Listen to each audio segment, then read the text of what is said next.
23년 11월 18일 루게리병 클리닉 한양대병원 신경과 임상조교수 성원재입니다. 그 루게리병 환자분들, 그 보호자분들이 하시는 여러 가지 질문들을 제가 좀 정리해서 그에 대한 답변과 여러분들이 뭐 드시고 있는 그런 약이나 그런 것들에 대한 근거, 왜 하고 있는지, 어떤 면에서 도움이 되는지 그런 것들을 좀 말씀드리고 병이 진행되면서 관리를 어떻게 해야 할지 그런 것들에 대해서 좀 간략하게 여러 가지 좀 말씀을 드리려고 합니다. 근데 첫 번째 그 질병 발병 관련해서 유전성과 그 독성 물질 노출에 대해서 설명을 드리도록 하겠습니다. 많이들 물어보십니다. 루게리병 유전병이냐고 물어보시는데 저희 그 김세영 교수님과 뭐 박진석 교수님, 오기욱 교수님께서 2019년에 가족력이 있는 뭐 루게리병이 얼마나 있었는지 그런 것들을 건강보험 데이터를 사용해가지고 본 걸 보면은 그 여기서 이 빨간색 줄이 쳐지는 게 이제 패밀리라고 써져 있는 게 가족력이 있다는 건데 퍼센트는 한 2.4% 정도밖에 안 됩니다. 물론 이거는 진단명만 본 거기 때문에 뭐 조금 더 낮을 수도 있고 좀 높을 수도 있긴 한데요. 어쨌든 2%라는 것은 100명 중에 2명이라는 거니까 굉장히 낮은 거죠. 그 나머지 98%는 가족력이 없다는 얘기고, 이것 또한 그 김소영 교수님께서 그 2010년대 초반쯤에 우리 병원 환자들을 대상으로 봤을 때 가족력이 있는 루게리, 이것도 패밀리라고 써져 있죠 여기. 그럼 보면 한 5.4% 정도밖에 안 됩니다. 그러니까 결론은 한 극히 일부분, 한 2에서 5% 정도만 유전적 결함으로 인해서 가족력이 있고, 대부분의 환자는 산발형 루게리병으로 유전되지 않습니다. 간혹 가다가는 가족 그 자제분들이 뭐 이제 뭐 결혼이나 뭐 어떤 그런 중차대한 일을 앞뒀을 때 유전자 검사를 하고 싶어 하시는 분들이 있는데요. 사실은 그 위에 분들 그 이제 환자분께서 그 유전자가 진단이 되지 않거나 뭐 확실한 가족력이 없는 경우에는 사실 하는 것은 의미는 없습니다. 그냥 그게 음성이다라는 걸 확인하는 차원이지 그게 의학적으로 그렇게 큰 근거를 갖지 않기 때문에 하는 것은 그렇게 추천드리진 않습니다. 두 번째는 독성 물질 노출과 관련이 있는 그런 질문들 많이 하십니다. 뭐 그냥 사무직에서 일을 하시는 분도 있겠지만 뭐 농업에 종사하시는 분도 있고 중금속이라든지 그런 뭐 약품 이런 것들을 이제 취급하시는 분들도 꽤나 있기 때문에, 왜냐하면 이게 발병 연령이 한 60대 정도가 평균이기 때문에 한평생 했던 일에 대해서 이제 그런 것들이 영향력이 있는지 물어보는 경우가 있는데, 가장 알려진 것은 이제 예전에 1974년부터 뭐 나비 그런 것들을 유발할 수 있다라고 알려져 있고, 전지를 다루는 작업자에서 밝혀진 경우가 있고, 그리고 그런 또 다른 화학물질에는 세척용매, 뭐 세척제, 농약, 비료 등이 있는데, 이거를 그 확실하게 알 수 있는 방법은 그 어떤 특정한 농약이건 뭐 그 비료건 그 어떤 그 특수 물질에 노출된 사람이 여러 명이 그 발병을 해야 되는데, 사실 또 막상 그렇지는 않거든요. 그게 어떤 뭐 특정 직업군에서 뭐그 삼성전자에서 뭐 반도체 만들다가 백혈병 걸리듯이 그런 정확한 인간성이 나오려면 일단 환자분들이 그거에 거기서 많이 나와야 되는데, 생각보다 또 그렇지 않습니다. 그렇기 때문에 그게 꼭 그 직업병이랑 그 루게리병의 발병이 그 연관성을 이렇게 높게 할 수는 없는 부분이고, 그래서 이런 연구들은 뭐 역학 연구나 뭐 기존 연구를 더 체계적으로 이제 구성해서 해야 되는데 생각보다 진행은 쉽지 않은 실정이긴 합니다.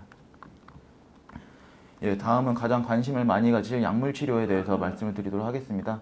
기존 치료제 여러분들 하고 계시는 뭐 유리텍 복용, 라디컷 치료, EPO 주사, 줄기세포 치료 이런 것들에 대해서 어떻게 하는지 좀 말씀드리고, 신약 그리고 도움이 될 수 있는 약 순으로 말씀드리겠습니다.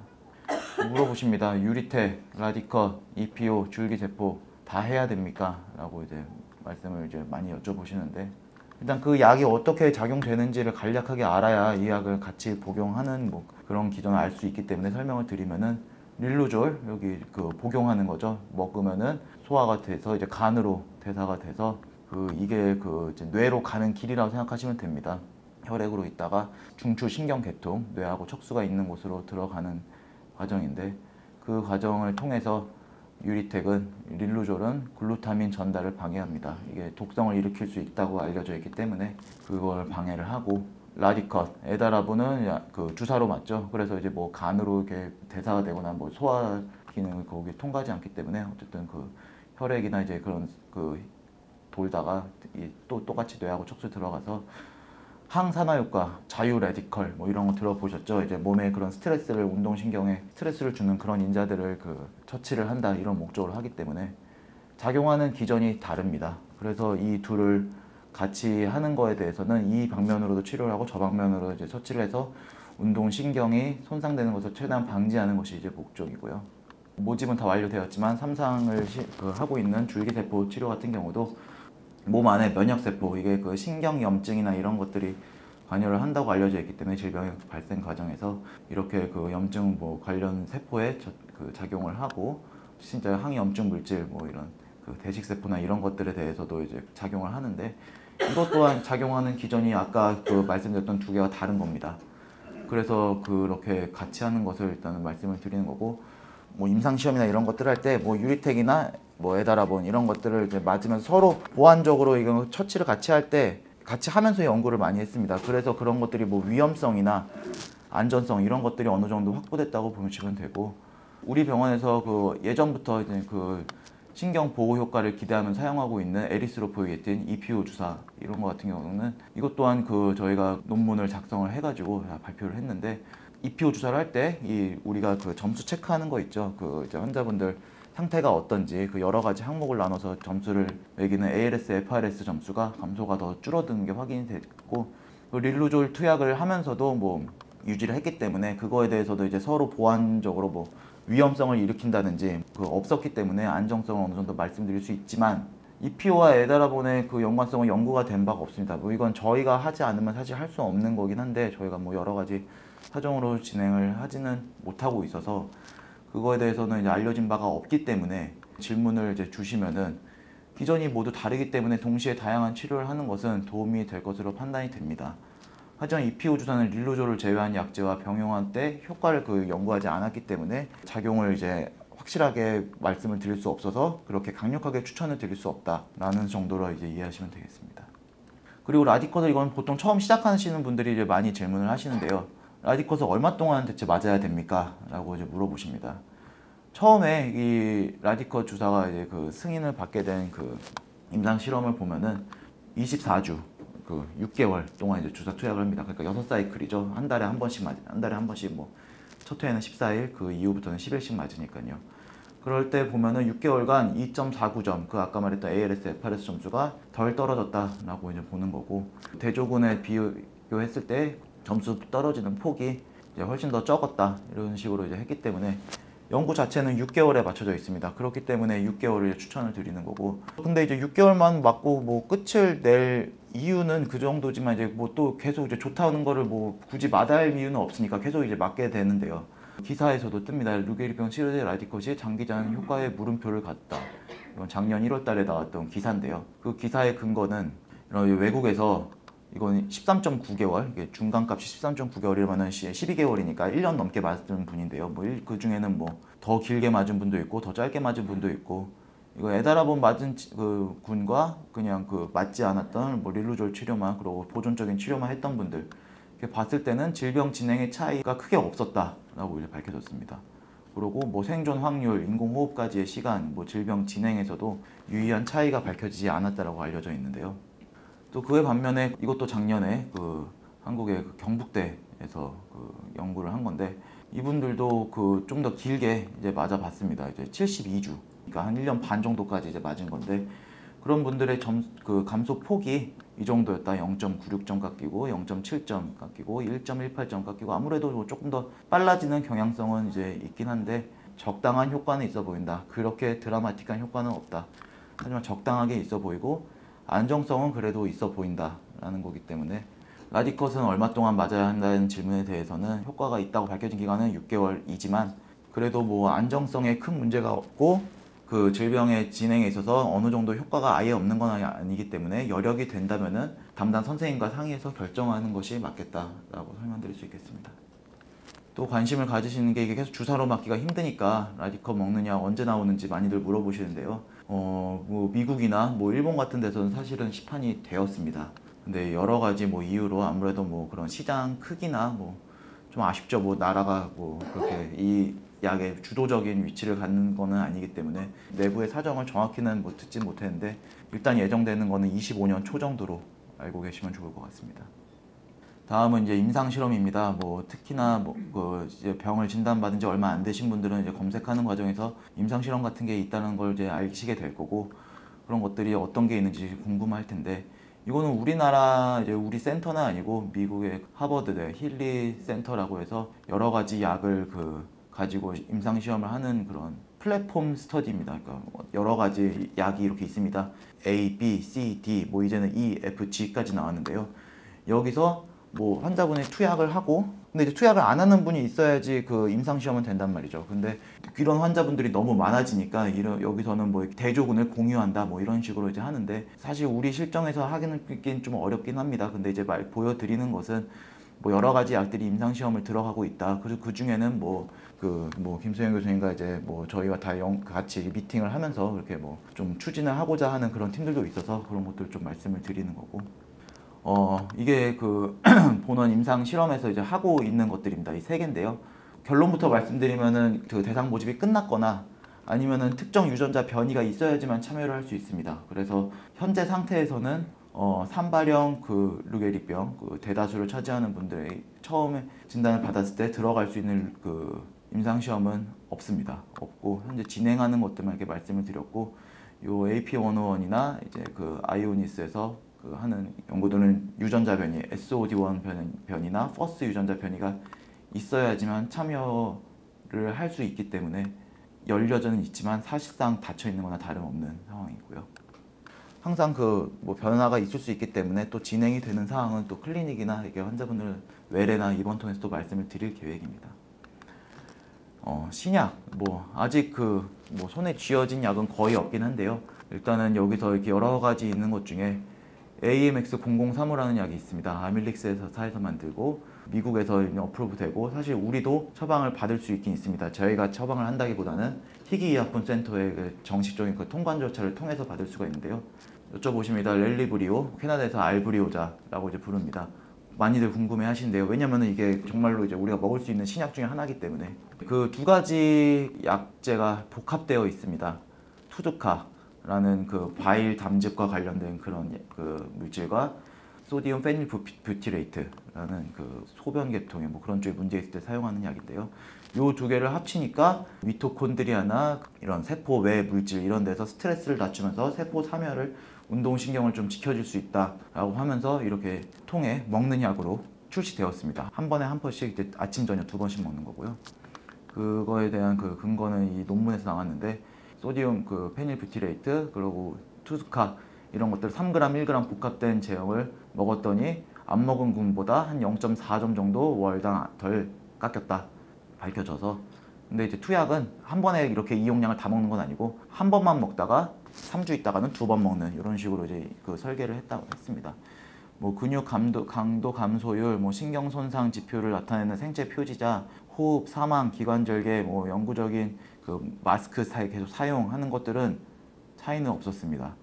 그리고 위장장애 부작용이 좀 있었고, 결론적으로 점수를 조금 그 감소시키는 데는 어느 정도 영향이 있었다라고 이제 해져 있고, 그래서 이 약을 이제 도입을 하는 거를 그 만나기 그 좀 회사를 이제 그 이걸 통관 절차를 좀 한데 너무 터무니없는 비싼 값을 좀 불러가지고 저희가 9월 달에 팩탈스라는 그 아시아랑 오세아니아 그 루게리표 연구자들이 모이는 학회에 다녀왔습니다. 거기서 그 아밀릭스 회사를 그 담당자들과 이제 만나고 왔는데요. 지금 현재는 이게 뭐 식약처의 통과나 이런 게 안 된 거기 때문에 한국 희귀의약품 그 약품센터를 통해서 수입을 해야 됩니다. 그래서 이 아밀릭스 팀을 이어주는 가교 역할을 하고 왔고요. 친분을 나누고 이제 그 약과 협상에 대한 것을 진행하라고 저희가 이제 다리를 놔줬고, 최종적으로 이게 결론이 났는데요. 그 희귀의약품센터에서 이 약사님이 얘기를 해줬는데, 뭐 뭐 용어까지는 이제 알 수가 없지만 어쨌든 이 6,200만 원이라는 금액을 이제 불러서 계산을 해보면은 하루에 2번 먹고 4주를 이제 한 달로 치면은 56포가 필요하다는 거고, 그게 이제 8카튼에 들어가 있다고 합니다. 8카튼이니까 24카튼이 6,200만 원이니까 나누기 3을 하면은 2,100만 원. 그러니까 한 달에 2,100만 원 든다는 얘기입니다. 너무너무 비싸죠. 그래서 이거를 뭐 감당하실 수 있을 분은 사실은 거의 흔치 않을 거고, 실제로 제가 뭐 여기 입원하신 분들이나 외래에 계신 분들은 제가 직접 말씀을 드렸는데, 이게 그렇게 막 너무나 효과가 좋은 약이라서 정말 그 우리 루게리병의 진행을 현격하게 멈춘다 그런다면 사실은 뭐 2,100만 원 줘도 좀 고려를 해볼 만한 얘기죠. 근데 그 정도는 아니다 말이죠. 기왕에 나왔던 약들과 큰 차이는 없기 때문에 부담스럽죠. 그래서 그 둘 중에 하나라도 좀 복용을 해보는 게 어떨까라는 생각이라서 이제 투두카라는 약을 이제 말씀을 드립니다. 투드카는 그 실제로 임상 시험도 하고 있습니다. 그래서 이게 사실 작년 11월이라서 라이클린 넥스트 이어에 투드카 그 3상 임상 시험이 결과가 나올 것이다 라고 했는데 아직은 나오진 않아가지고 말씀을 드릴 거 없고, 여기도 또 그렇게 먹습니다. 1g을 2번 먹는다. 이게 트와이스가 2번이라서 아까 렐리브리오 먹는 거랑 용량은 투드카 면에서 용량은 똑같기 때문에 뭐 이렇게 해서 이 결과가 나오면은 어느 정도 투드카를 더 복용하는데 훨씬 더 큰 근거를 가질 수 있을 것 같습니다. 이것 또한 그 약으로 처방을 한다기보다는 해외 직구로 조금 연세가 있는 분들은 뭐 조금 접근에 어려울 수도 있는데요. 사실 전혀 어렵지 않거든요. 그리고 가격도 막 그렇게까지 막 비싸진 않고 한 뭐 250mg짜리 있으면은 4개씩 먹으면 됩니다. 500짜리면은 2개 먹으면 되고 복용하는 것을 현재 상황에서는 제일 추천을 드릴 수 있겠습니다. 그리고 현재는 이제 먹을 수는 없으나 이제 조만간 먹을 수도 있는 약들에 대해서 좀 더 설명을 드리고자 합니다. 이 마시티닙이라는 약이 있고요. 그리고 뭐 프라임C는 뭐 어떤 환자분 그 보호자분께서 또 여쭤봐서 이렇게 좀 체크를 해놨고, 이 이부딜라스트 이거는 사실은 우리 그 신경과에서 예전부터 쓰고 있었던 약인데요. 그 처방도 가능하고, 근데 그 저희가 일반적으로 처방하는 용량보다는 한 5배 내지 3배 정도 이제 복용을 많이를 하게 해가지고 좀 부작용 측면이 좀 있어가지고 그 위장장애라든지 좀 메스꺼움, 뭐 이렇게 어지러움 이런 것들을 오히려 호소를 하셔가지고 사실은 처방은 하지는 않고 있습니다. 실제로 그렇게까지 효과가 있다고 그 임상 연구에서 밝혀지지도 않았고요.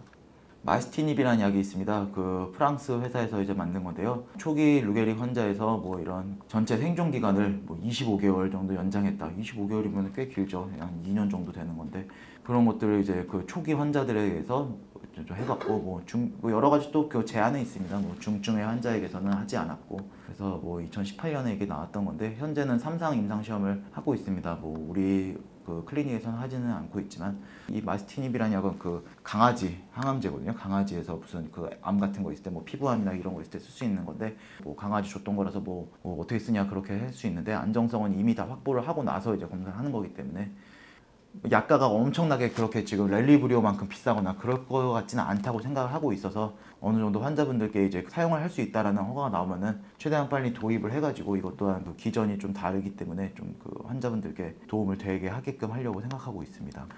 뭐 요즘에는 그 뭐 빅데이터나 이제 이런 것들이 이제 많이 있어가지고 원래 있던 약, 그 다른 목적으로 사용하던 약을 이렇게 합성해가지고 이렇게 먹으면은 좀 루게리병이 괜찮지 않을까라는 뭐 이런 임상 시험을 하는데, 그래서 뭐 이런 프라임C 이런 것도 있습니다. 이거는 진통제, 우리 그 허리 아플 때 그냥 뭐 이런 척추관절병원 가면은 아주 대표적으로 처방해주는 그 진통 소염제고, 요거는 뭐 염증이 있을 때, 특히 소변계통에 감염이 있을 때, 요로 감염이 있을 때 하는 약인데요.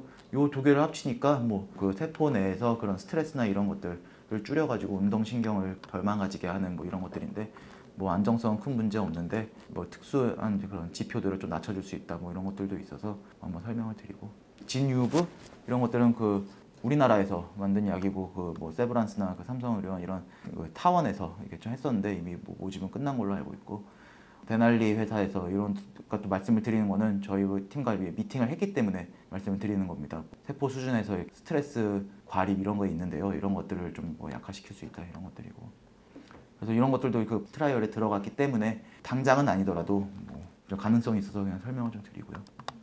여기서부터 이제 환자분들이 실제로 이제 접하고 있는 좀 약들입니다. 글루타치온 이제 많이들 맞으시죠. 뭐 약간 그 군중 심리 같은 것도 사실 좀 있다고 생각합니다. 다른 사람이 맞으니까 나도 맞는다 뭐 그런 생각인데, 뭐 활성산소 그런 그 몸의 그런 독성을 또 일으키는 그런 것들 감소 효과를 기대하는데 사람 루게리병 환자 대상 실험은 부재합니다. 이거는 동물 모델이거든요. 그래서 뭐 이게 동물에 효과가 있다고 사람한테 다 효과가 있는 게 아니기 때문에, 근데 어쨌든 뭐 항산화 그런 것들, 자유 레디컬 제거 이런 것들을 쪽으로 사용하는 거고, 유산균 요즘 많이들 물어보세요. 유산균은 일단 근데 그 설명을 드리기 전에 이 뇌와 소장, 대장 이런 것들이거든요. 이 둘이 뭐 사실 별 상관없어 보이잖아요. 그냥 우리 몸에 같이 있을 뿐이지.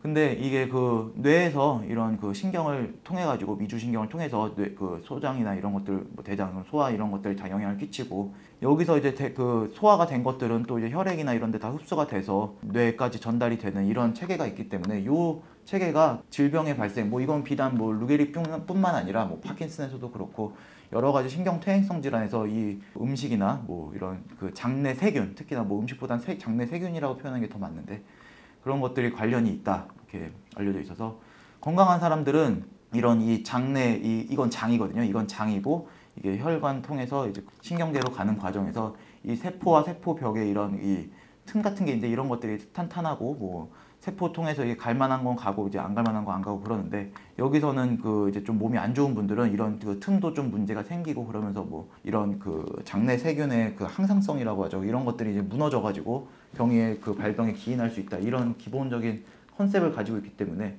대두가 많이 됐고 항상 모든 것은 그 근거를 좀 가지고 이제 의사들은 이제 접근을 해야 되기 때문에 뭐 락토바실로스, 람노서스 이런 것들이 있습니다. 이런 것들을 뭐 벌레한테 줬더니 뇌를 파괴하는 독소에 대항할 수 있었고 이 유산균들이 뭐 유전자에 뭐 좀 좋은 영향을 끼쳤다 이런 거고 사실은 갈 길은 멉니다. 사람한테 한 것도 아니고 벌레들 수준에서 이제 이거 진행됐기 때문에 갈 길은 멀고요. 락토바실루스 이게 그 이제 학명이라고 하죠. 그 이제 그 유산균도 여러 가지 종류가 있거든요. 그래서 여기 람노서스라고 이제 써져 있잖아요. 얘가 아무래도 효과가 있었다고 하니까 그 이름도 비슷하죠. 람노스 캡슐, 라시도필 뭐 여러 가지 유산균이 있는데요. 그 균에 관련된 거는 그 요거 두 개입니다. 그래서 이게 다 원내에 있는 약들을 제가 골라놓은 거거든요. 그래서 이런 것들을 좀 처방하는 게 좋지 않을까라는 좀 그 제언을 드립니다. 루게리병에서 오메가3 좋다는데 어떤가요? 라고 물어보시는데 이것도 이제 논문인데요. 이거는 사실은 오메가3를 복용을 했다기보다는 루게리병 환자들 쫙 모아놓고 그 몸 안에 그런 지방산이라고 하죠. 그 지방산 수치가 이제 뭐 어떻게 다르냐 이런 거에 따라서 이제 군을 나눠가지고 이제 1군, 2군, 3군, 4군 이렇게 해가지고 제일 낮은 군, 뭐 제일 높은 군 이런 것들을 봤을 때 결국 이게 사망 비율인데 그 알파 리놀레닉 애시드 이런 것들이 제일 높은 군들이 사망률이 제일 낮고 그러니까 요군이겠죠. 이게 제일 높은데 많이 돌아가셨다는 거니까 그 반대는 낮은 분은 많이 이제 사망했고 그러니까 이런 몸에서 뭐 어떠한 이유인지 몰라도 이걸 뭐 많이 먹은 건지 아니면 인종적 차이에 의해서 그 몸 안에 태생적으로 많은 건지 어쨌든 뭐 이게 높은 분들이 사망률이 낮았다 루게리병 환자에서 그건 아까 그 알파 리놀레닉 애시드뿐만 아니라 뭐 이렇게 EPA 뭐 이런 것들도 좀 효과가 있고 뭐 여러 가지 있습니다. 이게 뭐 이렇게 써져 있는 요게 이제 그 오메가 3인 거고 여기는 이제 6개 달려 있는 뭐 오메가 6 어떤 것들이 어떤 게 높은 환자들이 뭐 덜 사망했는지 이런 것들을 보는 건데요. ALA랑 뭐 EPA 이런 것들이 이제 좀 효과가 있었다 하는 거고 이걸 그 너무 이게 과대평가하면 안 되는 게 지방산 수치를 확인했을 뿐 약을 실제로 복용한 것은 아닙니다. 당연히 근데 먹으면 뭐 올라갈 수 있겠죠라는 이제 생각은 할 수 있겠지만 그래도 어쨌든 연구 자체를 너무 과대평가하면 안 된다라는 거를 좀 한번 짚고 뭐 그렇다고 해서 이제 안 드릴 거냐 뭐 이제 그런 건 아니고 이 오마코 연질 캡슐이거든요. 그 우리가 처방을 원내 환자분들 특히 많이 받아가시는 게 여기서는 아까 말씀드렸던 EPA랑 뭐 이거 DHA 뭐 많이 들어보셨을 거예요. 이런 것들이 성분이 제일 높게 해놨습니다. 그게 제일 좋다고 알려져 있기 때문에 그런 것들이 중성 지방을 낮출 수 있기 때문에 이렇게 돼 있는 거고 사실은 아까 말했던 이 그 알파 리놀레닉산 이런 것들은 사실 많이는 없습니다. 그래서 그럼 이거는 어디서 보충해야 되느냐? 호두 기름, 식물성 유지 뭐 이런 데 이제 많이 들어가 있습니다. 그 아마씨유 뭐 이런 것들을 좀 복용하면 이제 좋다고 알려져 있고 그리고 뭐 아미노산도 많이 부르세요. 아르기닌 네, 이런 것들 뭐 근육 생성에 그 도움이 되는 약들이고 뭐 아미노산이죠. 그래서 뭐 쥐한테 조금 뭐 이렇게 효과가 있었다. 그래서 뭐 사람도 이거 운동하고 이런 분들이 이제 결국 근육 합성을 하려니까 이게 근육이 빠지는 병이니까 그냥 간단하게 생각하면은 이거 먹으면 근육이 생긴다 그러는데 사실 뭐 그 정도로 그 뭐 근육이 막 잘 만들어지고 그러는 건 아니고 차라리 그 뭐 신경의 보호를 기대한다 이런 식으로 이제 사용을 하면은 도움이 될 수 있겠습니다. 이런 것들도 그냥 쉽게 사 먹을 수 있고. 결론은 사람 대상 임상 시험은 없고 뭐 동물 실험에서 운동 능력 저하를 지연시키고 생존 늘렸다 그러면서 이제 할 수 있고 뭐 엘세린, 엘트레오닌, 크레아티닌 뭐 이런 것들 많이들 복용하시는 걸로 알고 있는데 다들 마찬가지입니다. 이거는 더 오히려 뭐 효과가 없다 뭐 이런 것들도 알려져 있기 때문에 그래서 이런 것들을 할 때는 뭐 그렇게 큰 근거 수준이 있지 않다는 거는 일단은 제가 좀 말씀을 드리고자 하고 근데 뭐 그래도 뭐 복용에 큰 문제 안정성을 해치지 않는 경우면은 뭐 되면은 뭐 복용을 하는 거는 뭐 말릴 수는 않습니다. 네, 비약물 치료에 관리인데요. 결국 이어져 가지고 음식 어떤 거 먹으면 좋냐고 제일 많이들 물어보시죠. 뭐 사람이 항상 먹고 사는 게 제일 큰 이슈니까 QR코드 누르면 여기 넘어가시거든요. 뭐 찍어 가실 거면은 이제 찍어 가셔도 좋고 어떤 거 먹어야 되는지 어떤 거 안 먹어야 되는지 이런 것들은 있습니다. 이런 것들은 뭐 다 그래도 나름 감수를 받아서 올린 거기 때문에 어느 정도 좀 근거는 있고요. 그래서 단백질, 섬유질, 건강한 지방, 그러니까 돼지고기에서 나오는 그런 기름 말고요. 비타민, 미네랄 풍부한 음식을 표현하는 균형 잡힌 식단. 항상 그 근육이 빠지니까 단백질을 많이 먹어야 된다는 뭐 강박관념 아닌 그런 강박관념에 사로잡히는데 분들이 있는데요. 그럴 필요 전혀 없습니다. 그리고 뭐 비타민 E, 오메가3, 뭐 아까 말씀드렸던 뭐 다중 불포화 지방산 이런 것들이 항산화제, 항염증제로 이제 작용할 수 있고, 주황색 야채, 노란색 야채 과일 거고, 칼로리가 항상 충분히 섭취가 돼야 됩니다. 체중이 빠지는 병이고, 체중이 빠지면 더 예후도 안 좋기 때문에 체중이 항상 유지되는 게 이제 필요하고요. 나중에 이제 병이 진행되면은 삼키는 게 좀 힘들어질 수 있어서 한참 동안 밥을 먹고 막 질식하고 뭐 그럴 수가 있는데요. 연화곤란이 생기는 징후는 뭐 자주 기침하거나 질식하고 입이나 코로 쏟아내고, 삼켰는데 목에 걸리고 흘리고 체중 감소되고 이런 것들이 이제 있을 수 있습니다.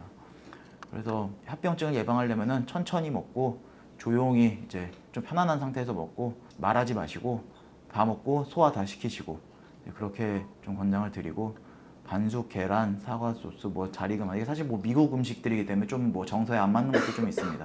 바나나 같은 경우는 좀 더 중요한 게 몸 안에 칼륨 수치나 이런 것들이 좀 이제 지내다 보면 떨어질 수 있어서 드시는 걸 좀 권장드리고, 왜냐면 또 씹기도 쉽잖아요. 그래서 뭐 좀 갈아서 먹는 거, 그리고 좀 이렇게 물이나 뭐 우유 이런 것들, 뭐 미국에선 수프 이런 것들 해서 좀 걸쭉하게 만드는 걸 좀 강조를 드리고, 특정 음식은 목에 걸리고 뭐 재채기를 유발할 수 있기 때문에 사실은 또 조금 상충되기도 합니다. 이거 뭐 아몬드, 호두 이런 거 먹어야지 아까 알파 리놀렉산 뭐 이런 것도 있다고 했는데, 좀 상충되는 면은 없지 않아 있는데, 어쨌든 뭐 결론적으로 좀 그래도 얘가 진짜 가루가 돼서 이렇게 될 경우에는 좀 재채기 같은 게 이제 사례가 들릴 수 있고 막 간질간질해질 수 있어서 안 좋고, 질긴 것도 좋지 않고요.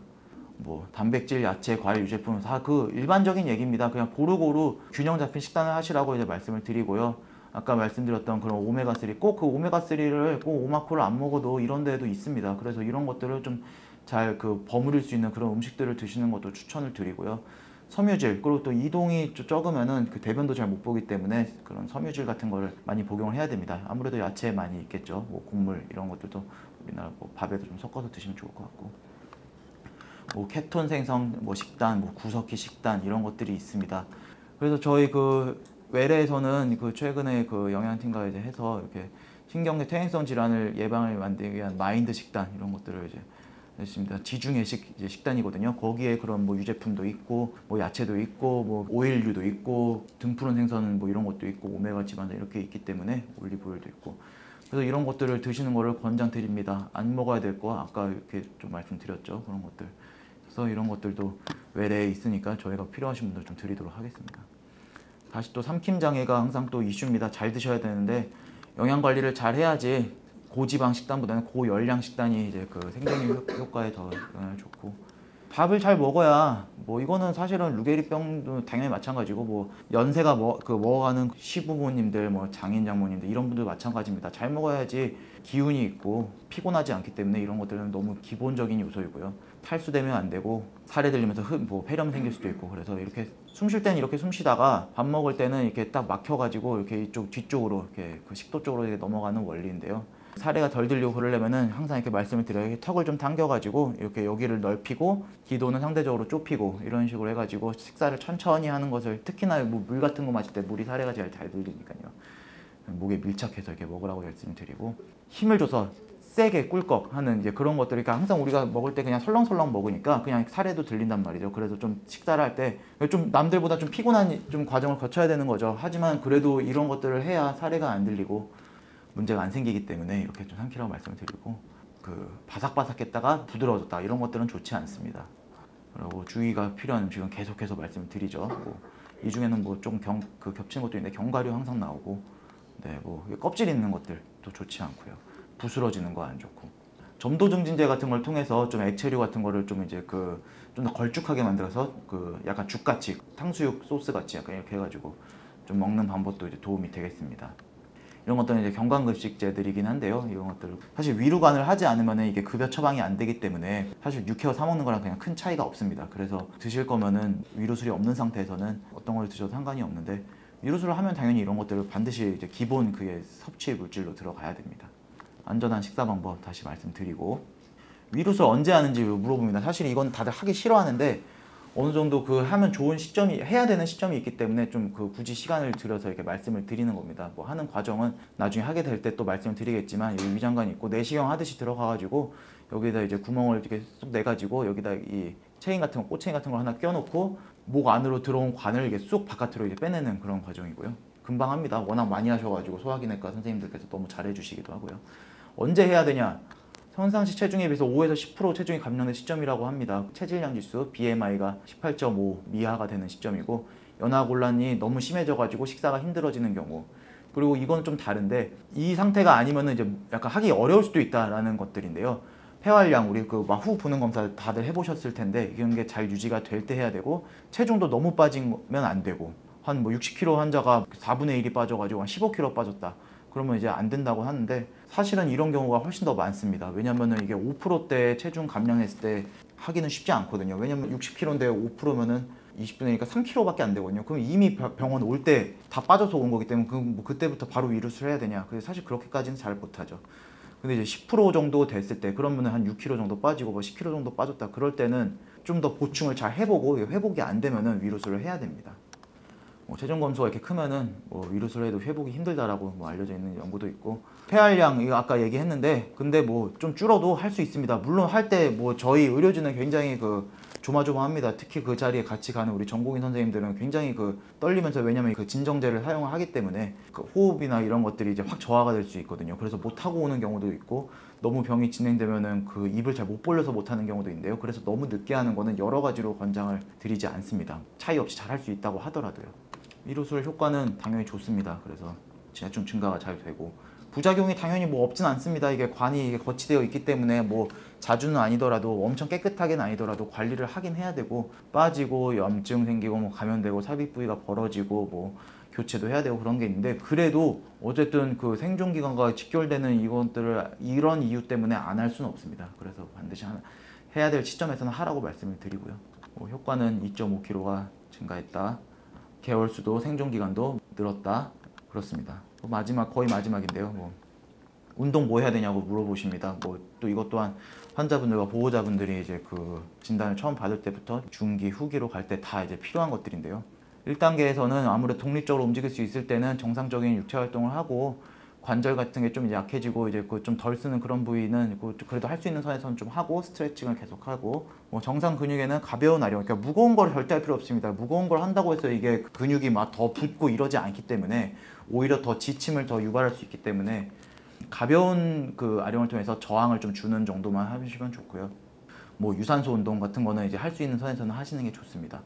과도한 사용과 피로는 반드시 피해야 됩니다. 좋을 게 별로 없습니다. 그리고 조금 더 이제 위압감이 생기고 일상생활에 있어서 조금 독립성이 떨어지면은 적절한 보조 장비, 지팡이라든지 보조기 같은 걸 좀 사용하고, 스트레칭은 늘 들어갑니다. 또 쓸 수 있는 것들은 관절 운동을 좀 하고, 유산소 운동도 할 수 있으면 하고, 이제 수동적인 관절 운동, 왜냐면 약해져서 이제 못 쓰는 범위가 좀 생길 수 있거든요. 손목이건 발목이건 허벅지건. 그래서 그런 것들은 좀 보호자분이나 이제 다른 분들이 수동적인 그런 움직임을 좀 같이 병행해 주시는 게 그게 필요한 시기고요. 3단계는 더 진행이 돼서 이렇게 보행이 되긴 하지만 좀 어려움이 있으면은 더 적극적으로 이런 것들, 발목이 떨어지면 보조기를 사용한다든지. 목이 많이 떨어집니다. 이 생각보다 머리가 무겁기 때문에 이 목 보호대를 여러 가지 그런 것들을 좀 사용을 해보는 걸 추천을 드리고요. 어디 먼 거리 다니거나 병원에서 오래 있어야 되는 경우는 휠체어를 그냥 타시라고, 집에서는 왔다 갔다 할 수 있어도. 이 어깨 상당히 많이 아파하세요. 여러분 여기서 많이 계신 분들도 많이 이제 겪는 걸로 알고 있는데, 많이 아픕니다. 이게 팔도 생각보다 무겁고, 그 어깨는 그 관절 운동 범위가 굉장히 넓기 때문에 여러 가지로 이제 불편감이 생기고 어깨가 빠지는 경우도 있고 그런데요. 그래서 어쨌든 수동 관절 운동을 좀 더 신경 써서 해줘야 되는 관절입니다.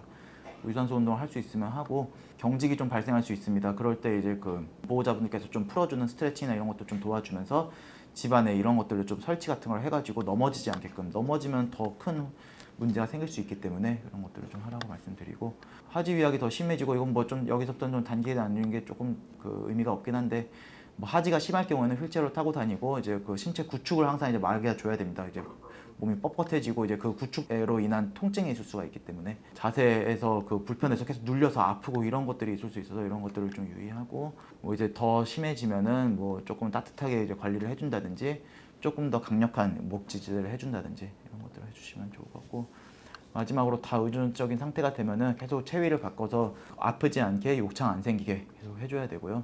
통증 조절해주는 건 저희 의료진도 하고 보호자분 도와주든지 그렇게 하셔야 됩니다. 저희 유튜브 사이트입니다. 가면은 이렇게 유산 운동을 이렇게 혼자 할 수 있는 거 보호 자랑할 수 있는 거 호흡운동, 유산소운동 이렇게 나눠져 있거든요. 그래서 이 동영상들을 좀 보면서 좀 같이 이제 보호자분들 하는 시간들을 좀 가지시는 걸 추천드리겠습니다. 그리고 움직이지 않을 때 이제 많이 붓는다고들 하시거든요. 그게 안 움직여서 그렇습니다. 앉아 있으면 아무래도 중력에 이게 끌어당겨지기 때문에 붓고 손이건 발이건 다 이렇게 붓는 이런 증상이 있어서 뭐 병적인 상태는 아닌데 이게 다 이렇게 정맥 같은 게 이렇게 근육으로 인해서 이게 쫙 눌리면서 이렇게 순환이 되고 그래야 되는데 움직이지도 않고 근육도 빠지고 뭐 여러 가지 이제 원인 때문에 이게 부을 수 있거든요. 근데 뭐 근육 자체를 엄청 채우는 건 쉽지 않겠지만 공기를 통한 이런 압력을 주는 물질들이라든지 압박 스타킹이라든지 그리고 이렇게 아예 그냥 물리적으로 심장보다 높으면 어쨌든 이건 빠지기 때문에 잘 때 베개 같은 걸 설치해 가지고 다리에 좀 붓기를 빼는 것을 제일 쉽게 권장드릴 수 있겠습니다. 이것 때문에 뭐 이뇨제를 먹거나 그럴 필요는 없습니다. 요즘이 예방접종 시즌이라서 많이들 또 물어보시는데 매년 표현형이 바뀌는 독감 백신은 매년 접종을 하셔야 됩니다. 왜냐면 독감 걸리면 힘드니까요. 그리고 호흡기와 직결되는 병이기 때문에 이런 것들이 안 좋아지면은 특히 코로나 때도 많이 그랬었거든요. 코로나 때도 코로나 이후로 이제 기관절개를 이제 맞이하게 되는 그런 분들도 있었기 때문에 호흡에 항상 유의를 해야 됩니다. 호흡이 괜찮아도 유의를 해야 되기 때문에 이건 매년 접종을 하고 뭐 폐렴 예방 접종은 프리베나를 일단 접종을 받고 최소 1년 있다가 더 광범위하게 커버할 수 있는 폐렴 부균 예방 접종을 하는 것을 권장드리겠습니다. 예, 저희 임상팀 이렇게 있고 우리 전공의 선생님들과 함께 하고 있고요. 간호사 선생님들 많은 도움 드리기 위해서 열심히 하고 있습니다. 사실 낮게 해드릴 수 없는 그런 점이 참 항상 죄송하기도 하고 나름 열심히 한다고 하기는 하지만 언젠간 그래도 조금 더 이걸 병을 더 관리를 잘하고 더 나을 수 있는 그런 시기를 위해서 더 열심히 하고 할 테니 좀 함께 해주시기를 바라겠습니다. 예, 발표는 여기까지에서 마치도록 하겠습니다. 감사합니다. 여력만 되면 계속 맞으시는 게 제일 좋습니다. 근데 사실은 여력이 몸도 안 되고 몸이 되기도 쉽지 않은데 근데 사실은 저희가 몇몇 분 외국인도 그렇고 국내 환자들도 그렇고 몇몇 분 같은 경우는 여력이 돼서 이제 첫 번째 사이클이라고 하죠. 그러니까 2회 치료 받고 나서 그러고 나서도 한 3개월 간격을 두고 맞으시는 분이 있는데 확실히 보면은 이게 효과가 한 3개월 정도 간다고 저희가 일단은 지금 보고 있습니다. 그래서 임상 시험도 그렇게 세팅을 그렇게 한 거고 그러면은 이 염증 표지자나 이런 것들 몸에서 루게리병 환자에서 보일 수 있는 그런 염증 관련 세포나 이런 것들의 활성도를 보면은 확실히 3개월 동안 그게 있다가 또 이제 3개월이 지나면은 걔가 이제 영원히 있는 게 아니기 때문에 다시 또 이제 수치가 스멀스멀 이렇게 나빠진 거는 올라가고 또 좋아진 거는 이제 떨어지고 이런단 말이죠.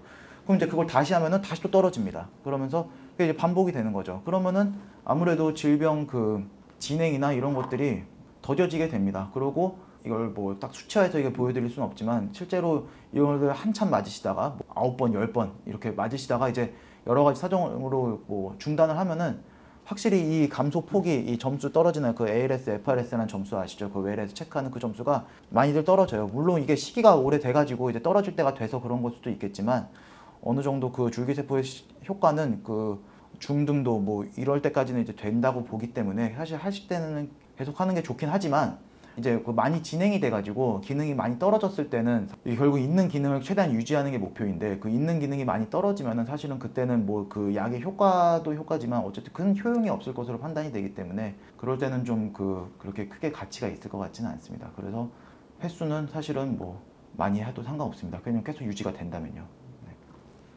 네, 뉴덱스타 같은 경우는 우리 이게 운동신경이 망가지는 병이잖아요. 운동신경이 망가지는 병인데 이게 뇌에도 다 작용을 한단 말이죠. 결국 중추신경에 침범을 받는데 중추신경 손상으로 인해서 감정 조절이 좀 어려워지는 분이 있습니다. 그래서 감정 조절이 안 웃긴데 많이 웃고 막 안 슬픈데 물론 여러 가지 슬픈 상황이 있겠지만 좀 감정 조절이 안 되는 주체가 안 되는 그런 감정 실금이라는 그런 증상이 있는데요. 그 증상에 사실 효과가 좋은 약입니다. 그래서 이제 출시가 됐고 약간 마약 성분이 있기 때문에 우리나라에서는 한국희귀의약품센터를 통해서 통관 절차를 거쳐가지고 그래서 환율에도 영향을 받고 그래서 하고 있는데 근데 그거를 우리 환자분들이 이제 많이 받는 경우는 감정 실금도 물론 실금이지만 그게 결국에는 이제 뇌 자체에 이제 영향을 미친다고 생각을 하기 때문에 뇌 작용은 대표적인 게 연하곤란이랑 구음장애거든요. 그런데도 효과가 이제 있다고 생각을 하고 일단 처방을 하는 겁니다. 사실 유의한 그 결과는 나오지 않았습니다. 감정 실금이 조절되는 만큼 연하곤란이나 구음장애가 잘 조절이 되고 호전이 된다라고는 밝혀지지 않았는데요. 근데 않았다고 하더라도 그럼 그 진짜 효과가 아예 없느냐?